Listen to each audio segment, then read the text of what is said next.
તો આ તરફ ટેટ ટાટના ઉમેદવારોના વિરોધ પ્રદર્શનનો મામલો જેમાં પ્રફુલ પાનસેરિયાએ નિવેદન આપ્યું છે। 24,700 શિક્ષકોની ભરતીની જાહેરાત કરવામાં આવી છે। કેટલાક કારણોસર ભરતીમાં વિલંબ થયો છે, જો કે આચારસંહિતાના કારણે પણ થોડું વિલંબ થયું છે। કોઈની વાતોમાં આવીને શિક્ષકોએ આંદોલન ન કરવું જોઈએ। સરકારે વાયદો કર્યો છે કે ભરતી થશે એટલે ભરતી થશે જ। આ તમામ વાતો પ્રફુલ પાનસેરિયાએ કહી।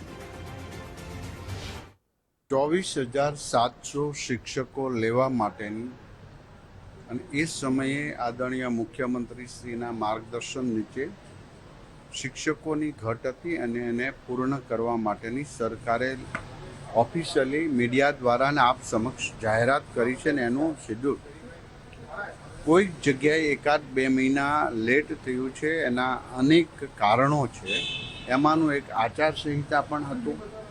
જે 24,700 ભરતી કરવા માટે સરકારે જે બાંહેધરી એટલે જાહેરાત કરી છે પૂર્ણ રીતે થશે।